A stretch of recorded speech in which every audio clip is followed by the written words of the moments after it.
If you come after children, I am your enemy. If you want to lay a finger on children, including your own, we need to deal with you. We need to stop you.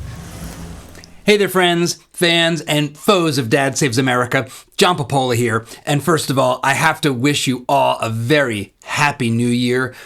Welcome to 2025. A project-filled year, indeed. I thought I would take this Friday to go over some of the most engaged with comments from some of our top videos over the past year. A little retrospective, if you will.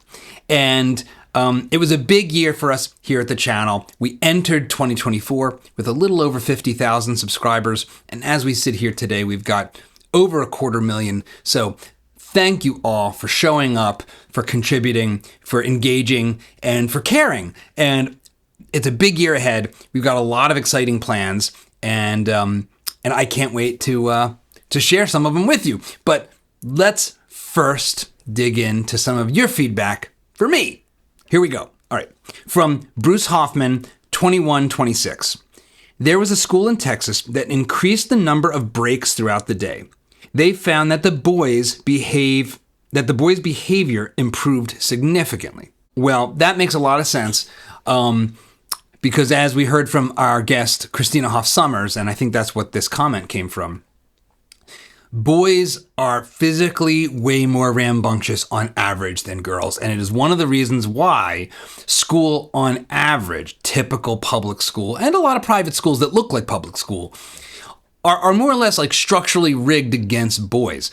In the early grades especially, you have a situation in which the experience is simply not conducive to boys being able to get a lot out of it. They get ants in their pants. I saw this firsthand with my son, and it's why we put him in a Waldorf school when we moved here to Texas. The physicality of that school was a big part of why we chose it. And I think any school trying to do better for its boys will bring physical activity into the foreground as early as possible.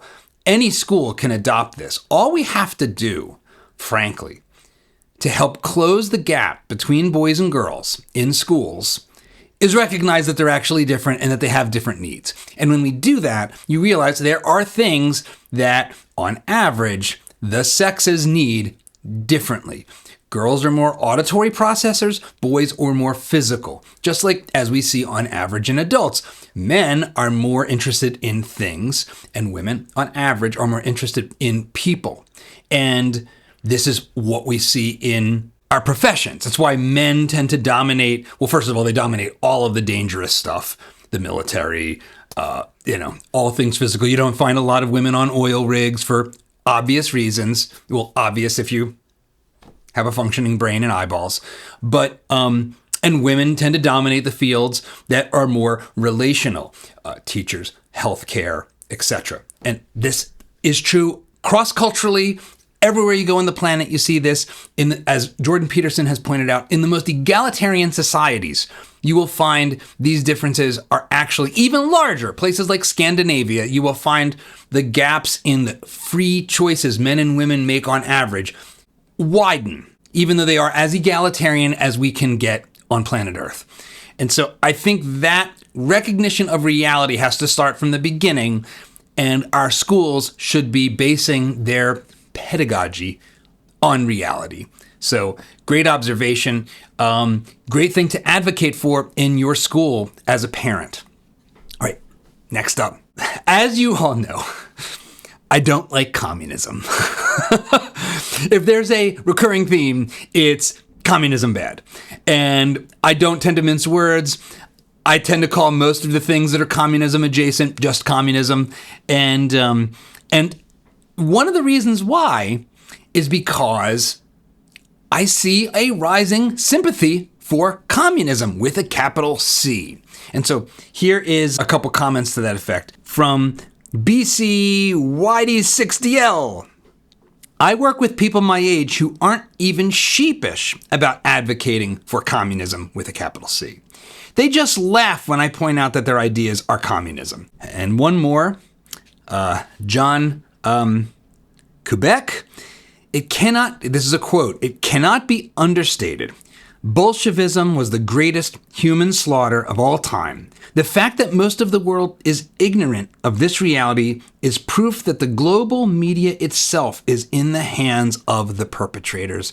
This is from Alexander Solzhenitsyn, the Nobel Prize-winning novelist, historian, and critic of communist totalitarianism, also author of the Gulag Archipelago. It's hard to top Solzhenitsyn in condemnation of communism, and in this case, pointing out that, as Milton Friedman said in the aftermath of the fall of the Berlin Wall, the only place you can still find Marxists is on American universities. Unfortunately, that was over 30 years ago. So there is a lot of ruin in a nation and a lot of resurgent communist sympathies you can have when those university professors and then the future teachers that study under them spend decades with our kids. And what we get is a rising positive sentiment towards the greatest horror humanity has ever constructed in the 20th century and beyond. So no, communism bad. It's still bad. Okay, this is a great one. From Nothing to See H3R3. My fourth grade teacher was the dropout prevention teacher. He was a Vietnam War vet. He said no one was going to fail his class. He brute forced it. He made kids cry. He pushed us to our limits. And in the end, he made us proud of ourselves for succeeding. Moms don't do this for their kids. Dads do. Now, first, let me just say, plenty of moms do that. And plenty of dads are wimps who don't stand up to their kids. There is only ever averages here at best we can talk about. But the point here I think is actually quite great. And that is that our kids will rise to the occasion when put under pressure. They are not fragile little teacups. They are not snowflakes that will melt with heat. They are coal that can be turned into diamonds with the right amount of pressure at the right time. And we've hopefully all, or at least many of us, have had this kind of teacher in our lives. And we look back on it with a lot of fondness. I had that myself, Mrs. Lind. She was this old Southern history teacher. She was tough as nails. She was scary. And she almost failed me because I didn't step up to the plate. I didn't do the work. And I hated it at the time. But Mrs. Lind taught me a really valuable lesson that if I don't apply myself, if I think I can just skate by and fit, I will fail. I'm really excited to share an interview with one of the global leaders of this kind of hardcore school of hard knocks. Her name is Catherine Birbalsingh. She is considered the strictest headmistress in the United Kingdom. She runs a school called Michaela School in London. Our interview is awesome. I met her at this conference ARC that Jordan Peterson put on last year, or I should say the year before last. I can't wait to share this interview with you. There's so much to learn from it. Every teacher in America, every principal in America needs to know about her. And there's actually a documentary about her school. If you go to strictestheadmistress.com or something like that, we'll put a link to it down below. You can see the story. She takes a ragtag bunch of, frankly, the kids who you would expect to fail out and sends them on the path to Oxford by being a hard ass, by not taking no for an answer, by not letting them walk around the halls with their rear ends hanging out, by holding them to very, very high standards. All of this is good. This is what love, real love, actually looks like. Letting our kids off easy isn't love. It's being lazy. It's being a coward. And social promotion, so failing kids into the next grade, cowardice, not love, not compassion. And I think we have to man up on this stuff. And sometimes women are going to do the manning up for us, like you'll see with Catherine Birbalsingh. But it's awesome. And so more power to your fourth grade teacher, my friend. We need more like him. Okay, I'm going to read a series of comments here. So I had my friend, Rudyard Lynch, on the show. And the reason I had Rudyard on was because I'm pushing 50. I'm a Gen Xer. And I've already been through the hard times of my 20s and 30s. And now I'm on the other end of that, God willing, and doing okay for myself. But I know that my son's generation, and Rudyard's only a little bit older than my son, Gen Z, are struggling along a lot of dimensions, especially young men. And so here's a couple comments to that effect. So one classic case, quote, imagine you have a house, ... unquote. You lost me there. I cannot imagine such an incredibly silly fantasy world where I'd have a house. When you look at the change in the median cost of housing in this country in just the past 5 years, that is captured right there.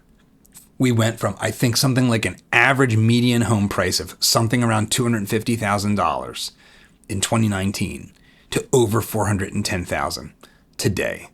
And there was a lot of reasons for that. They aren't all just the fault of boomers, but they're not the fault of boomers either. A lot of the things that constrain housing are active obstacles put in place of new housing by current homeowners. You see this the worst in California, where it is impossible to build anything, and so housing prices are through the roof.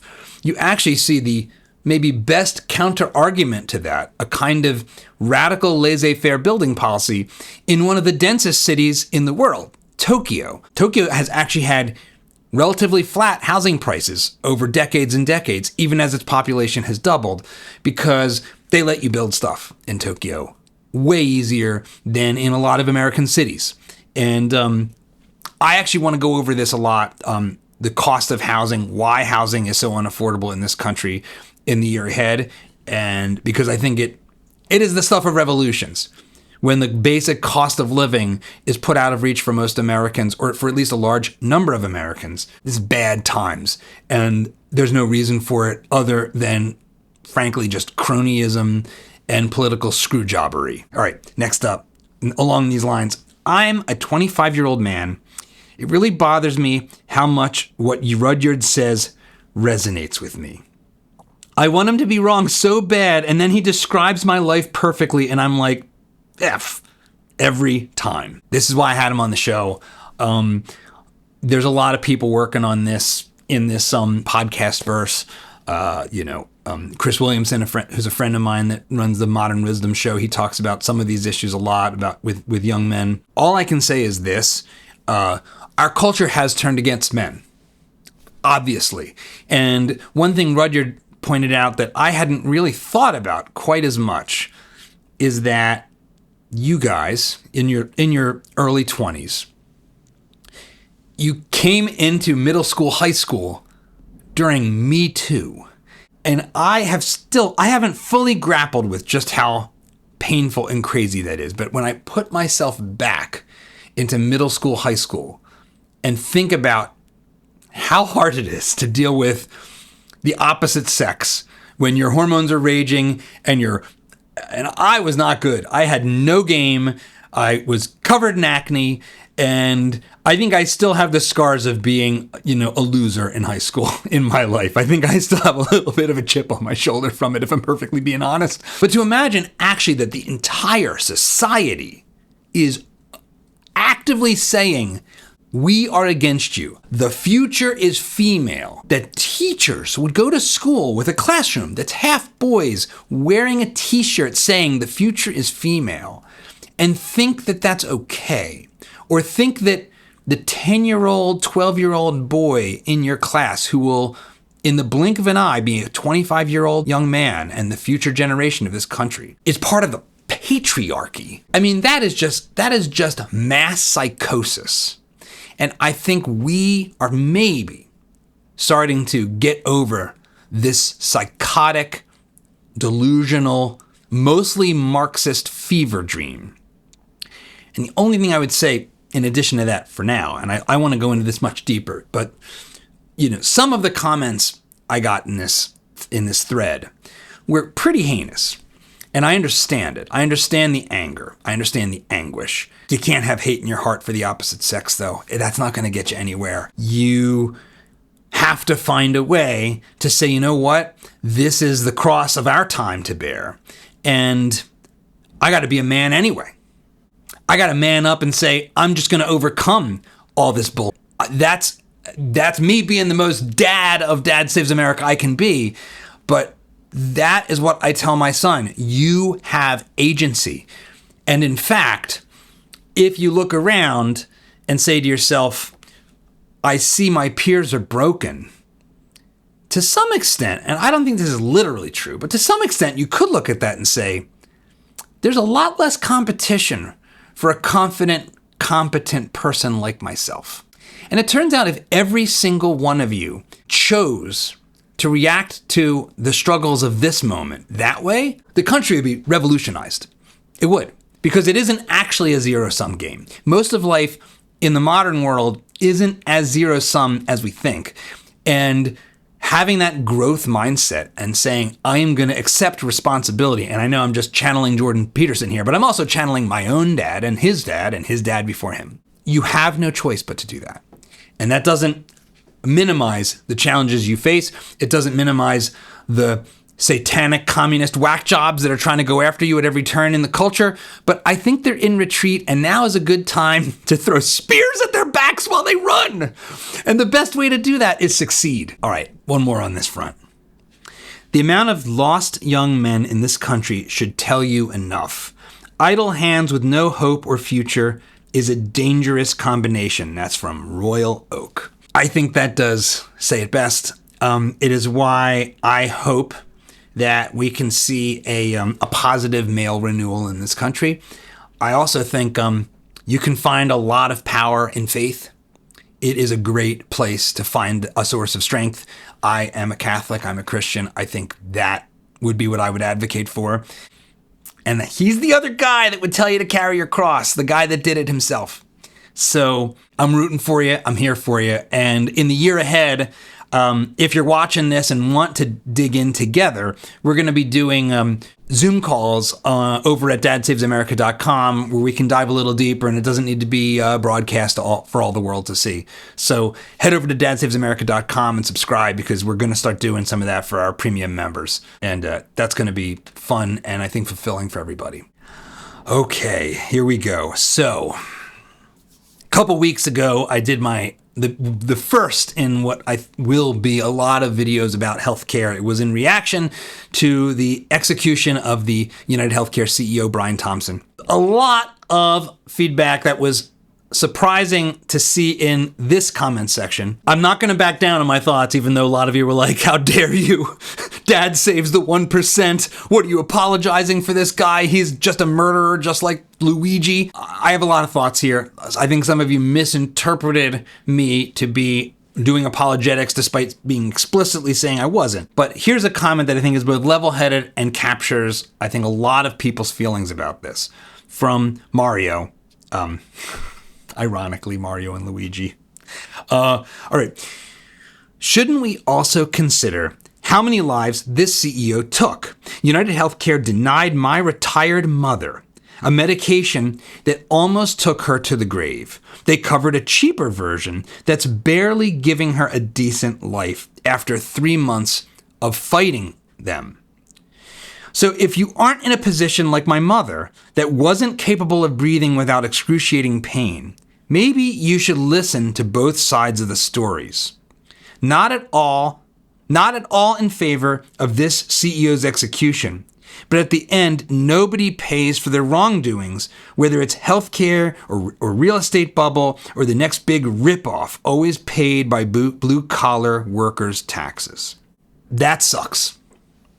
That just sucks. The fact is, there are plenty of stories like that. I have experienced those kinds of things in my family myself. I have a benefit, and I would say a privilege. My dad is a surgeon, and he has been a kind of ombudsman of the family for navigating all things healthcare. And so that has been, he is basically always on call to everyone in the family whenever there's a health situation to try to help navigate it, to give them advice. And we don't all have that. And we don't all have the money to buy the things we need. And when we're insured, and then this coverage, we're told, is there for us when we need it, tells us to pound sand, there's no good answer for that. If this medicine was supposed to be covered and they denied it, that's just fraud. It is more complicated than that, because there is no way to have a coverage document that lists every single conceivable medicine and treatment. We have gone too long without having serious exploration of the current state of the American healthcare system. And if you haven't seen the video that Mario here is reacting to, I encourage you to check it out, even though it will challenge you if you really feel, I think, largely correctly, that our system is a rigged, broken, fascistic nightmare. Because I agree with that. Our system is a rigged, broken, literally fascistic nightmare. It is the definition, like the Mussolini's definition of fascism model. It is big government and big corporations colluding together in a screw job towards unclear ends. And so I agree with that. So rather than trying to say, here's all the things that are wrong, let me just say this. There's almost no part of this healthcare system that I would preserve. Just remember this. Saying we should have universal health care just provided by the government, like Medicare for all as it's currently constituted, that is saying I want the people who lied to us about COVID to run everything. That is what you're saying. You're saying, I want the people who forced us to get vaccinated with something that may or may not be all that good. I want them to control every single aspect without exception of our healthcare system. They already control 75% of it. I think that's bad. I don't want those people touching my body or my choices when it comes to healthcare at all. Okay, I'm going to read a couple comments here. They speak to, again, coming back to some of the gender issues we've covered on the show. Okay, so number one, women with college degrees are often quick to look down on the plumber, carpenter, electrician who repairs the broken things and almost always question why he should be able to charge a high hourly rate that far exceeds her earning power. Problem-solving skills are not automatically granted by a diploma. Now, there's stuff about this that I agree with, and then there's stuff that I think points to where we go off the rails. And I don't know if I want to call this being a woke right-winger, but yes, on average, women with college degrees tend to be Democrats. They are like the new primary source of Democratic Party loyalty. I don't think this is sort of collectivism, making these bold, grand statements about women with college degrees not understanding why plumbers charge too much. I think that there is so maybe take a step back from treating people like groups and treat them as individuals. That'd be my first thing to say about that.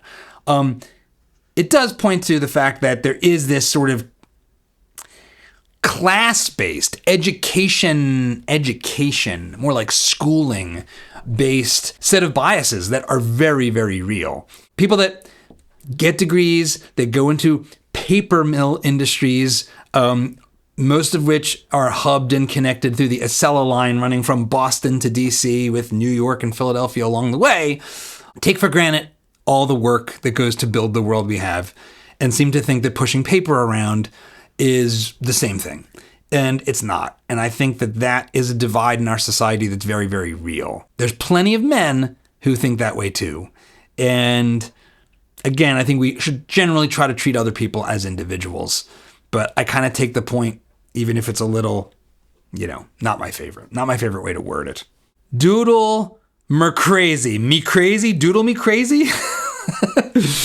I went into a DEI meeting for managers, and there was greater than 60% women. The topic was women in leadership, and they keep perpetuating the income gap myth. Feminism is not about equality for many women. It's about more power and money for themselves. Do you hear any women talking about representation in the military, in sewage systems, in construction, and oil fields and mining? The income gap is mostly a mirage. It is erased when you account for same amount of time working in a field, working comparably high-risk jobs. There really is very little actual gap between men and women on income when you adjust for things, amount of time worked. It turns out that men on average just work more hours. And it's also the case that women will often exit the workforce before peak earning years, often to become moms, which I think is a great choice if that's what you want. My wife did exactly that. She was on a rocket ship track as a producer at Nickelodeon. Our son was born. And she decided she wanted to be with our son. I am deeply grateful for that. I think he has turned out to be a great young man, and my wife deserves a lot of the credit. She spent the time. She prioritized him. She doesn't regret that for a second. And we don't put a price on that the way we do put a price on other kinds of work. And to think about it as work is sort of crass, but it is work. And it's enormously valuable work. And so I think feminism has gone off into weirdo land. And it has for a long time. And I think that we are finally starting to see maybe its extremities reach people in such a way where we could kind of reverse course on its excesses. And they are many, including confusing what women even are. So yeah, I think there's a lot of rhetoric and a lot of nonsense. Also, DEI is bullshit and should be erased. These are horrible programs. I've already pointed out in another video that they're deeply divisive. This is a perfect example of how DEI meetings that use all this far left, whacked out, collectivist, commie gobbledygook just turn people against each other in the workplace. This stuff's evil. And the sooner it's eradicated from the workforce and returned to merit-based, essentially color and race blind policies, the better. We'll all be better for it. We won't be calling people diversity hires if we don't have that regime giving us the ability to do that in the first place. Or hating each other along class and race lines because we get browbeaten in struggle sessions by consultants making six figures and complaining about being, oppressed. All of that sucks. Wipe it all out. This next group of comments frankly warmed my heart because I did an interview with Andrew Doyle, who was the voice behind the Titania McGrath Twitter handle, the sort of fake woke feminist whack job who kind of proved to be frighteningly, terrifyingly prescient on the path of our culture. He is Catholic, he is gay, and he is an absolute enemy of all the sort of transgender ideology psychopathy that has taken over. In that conversation, I put myself out on a limb. I asked him some pretty fundamental questions and revealed my own discomfort with things, including gay marriage and stuff that everyone is not allowed to question anymore. Did gay marriage open the door to all this stuff? It was like Rick Santorum from Pennsylvania, the conservative Christian congressman, right when he said, this is going to open the door to people believing all kinds of nonsense and wanting to marry their dog. And then you see pride parades with people dressed like dogs and you're thinking, I don't know about that. So I aired all my dirty laundry philosophically, emotionally, judgmentally in that conversation. And I was bracing myself for an onslaught. And instead, what I got was an enormous amount of support in comments like this. As a gay man, I see more and more gay and lesbian people recognizing this, namely that this woke, the beyond the LGB, the TQIA plus 2 spirit, androids, pansexual, whatever stuff is a hijacking, is a radical hijacking, that the trans stuff for kids is all demonic and horrible and an attack on actually gays and lesbians. That's what when he says this, that's what's embedded in there. They no longer represent us. Here's another one. As a gay man, I agree with everything said. Often discuss with my boyfriend how pride has been hijacked by nut jobs who have nothing to do with homosexuality. Subscribed! I honestly was expecting the exact opposite response here because I didn't pull punches and I laid it all out. And I was like, well, I think this is what we need these days, is being honest. Another one. The box clarifying conversion therapy. This is the YouTube automated mis and disinformation robot. That box clarifying conversion therapy from the Trevor Project just shows how the algorithm is threatened by the video's truth. Yeah, you're not wrong about that. And here's one more. Thank you for speaking about this issue. As a gay person, I can state for a fact that every gay kid at some time in growing up wishes they were the opposite gender so they could be like everyone else. Taking these children and destroying their health with drugs and procedures, that should be 100% illegal, is wrong. Talk about harming gay kids. Trying to turn them into fake straight kids is worse than anything yet devised. This was the centerpiece of Andrew's argument. It just shows you how far down weirdo land, like down to the depths of hell, we've gotten. And I think maybe we're starting to reverse course. Frankly, the rest of the world is ahead of us on this, although I think maybe President Trump's going to help us catch back up. You know, the United Kingdom, the Netherlands, Sweden, France, these countries have said, hold the phone. All this gender transition stuff, all of these procedures on minors, it's all child abuse. It's all completely unfounded. The Cass report, the WPATH reporting by former guest Michael Schellenberger. This is all just mutilating children, and it's over. We're not paying for that. We're not allowing it. If it was up to me, it would all be banned, and anyone that had done any of this to kids would be prosecuted. It's child abuse. I have too many gay and lesbian friends and family to harbor anything but love in my hearts for them. Mom and dad is optimal. I'm just going to be honest. You know, for kids, that is a fact. And that is an uncomfortable fact, especially if you're gay, but it's still a fact. But I don't wish anyone ill will. I don't wish adults who feel that they need to present themselves as the opposite sex. I don't have any ill will towards any of you. You are children of God in my eyes. But if you come after children, I am your enemy. That's just the facts. If you want to lay a finger on children, including your own, out of some combination of social psychopathy and Munchausen syndrome, we need to deal with you. We need to stop you. We might not be the state, because Child Protective Services is kind of a disaster. The society needs to impose shame upon you. The celebrities that adopt kids and then trans them, this should be career-ending behavior. The magazines that put people transitioning on their cover whose audiences are teenagers. We should shame, boycott, and try to shut those places down. And that's how I feel. I am unrelenting on this. And it is interesting and frankly heartening to see that there is a very real community of gays and lesbians who are not part of the sexual mainstream. They are a minority, but who know that there is a line that has been crossed, and they are on my side on this one. A little change up here. Humans are very easily programmed.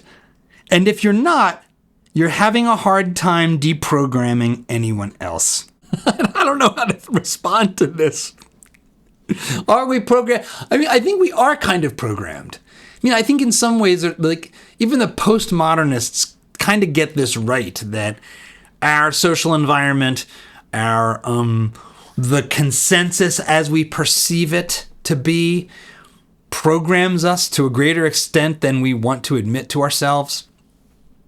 And then when you decide to break free of it, when you unplug yourself from one matrix, you sometimes find yourself plugged into another one, reacting with equal and opposite force. And that can leave you in a place where you're just as unquestioning as you were before. You just respond to the old consensus with a new inverted consensus. And I think trying to occupy that middle ground where you just ask why, how, what, show me the evidence every time. And when you don't really know enough to comment, you say, I don't really know. I'm not sure what to think about that. That is just always going to be an uncomfortable place for people to be. That is always the unpopular spot. This reminds me of a book I was given by a friend called An Enemy of the People by Henrik Ibsen. And it is about a man who realizes there's something wrong in his society, in his town. And he tries, and he is correct. And he tries to raise the alarm bells of the problem. But the problem is that recognizing it would move the whole town's cheese. It would be very disruptive to everyone in the town. There's another quote that is worth applying here. A man will not understand what his paycheck depends upon him not understanding. That is an Upton Sinclair, pretty close to a direct quote. This is the hard stuff of social life. We face a lot of incentives to believe nonsense or to hold on to values and not question them. And I try my best, but I am just as guilty of that as anybody else. So you've tapped into hard stuff here, my friend. All right, 2 more. Ambiguous aristocrat says, men and women should be treated equally, but that doesn't mean they are equivalent. Boys and girls need specific environments to flourish. Here. I've talked about this already in this video at length, but I think we might be returning to the ability to talk about reality as it actually is and not clutch our pearls or not pay attention to the pearl clutching Puritans that constitute wokeism on this front. Boys and girls are different. Them's the facts. Building your philosophy and your worldview and your politics on lies is a path to hell. And we've seen where that leads. It leads to crazy town. So ambiguous aristocrat, on this we agree. And finally, the wolf. 5459. We must not save America for ourselves, but for our children and our children's children. Here. Why we started this channel. Why it's called Dad Saves America. In a sense, I am the dad. I'm trying to save America. Fine. But I really am not. I believe fundamentally that when my son was born, I know this for a fact. I experienced it firsthand. When my son was born, it completely rewired my brain. It put me second. My ego, my ambitions, the things I thought mattered, they all went into second place to his flourishing, to his life. I would, and to this day will, until I die, give my life for him in a heartbeat without a second thought if I know that that is the choice I need to make. And so would my wife. And it turns out, number one, that is enormously liberating. Because when you don't invest your entire identity in your own ambitions, in your ego, in your job, or any of that, it actually makes it possible for you to take different kinds of risks in your life and make a different kind of calculus about what matters and where to act and where not to act, when to say no. It gives you fortitude. It gives you courage. And that's what it did for me, and I think it's why I am a natalist. It's why I'm an advocate for having kids and grandkids. And I think when we really look at people, when we see them at the end of their lives, and we ask them, and we ask ourselves, what did we do? What are we proud of? What mattered? It's our kids. It's our future. It's our legacy. But it's not our legacy for us. It's our legacy in living form. And that's why I still fundamentally am an optimist, because I think we are hardwired for that. And I think that means that when hard choices come, and there are plenty of hard choices coming down, I think the elders among us will choose what's right for the next generation. I hope that's true. I want that to be true. And I think if it is true, we will continue to make progress. And if that bond breaks, that's the end. So here. Let's save America together for our kids. Thanks for being in the comments. Thanks for taking the show serious enough to even spend time engaging with me here. We've got an exciting year ahead, and I hope you have a great weekend.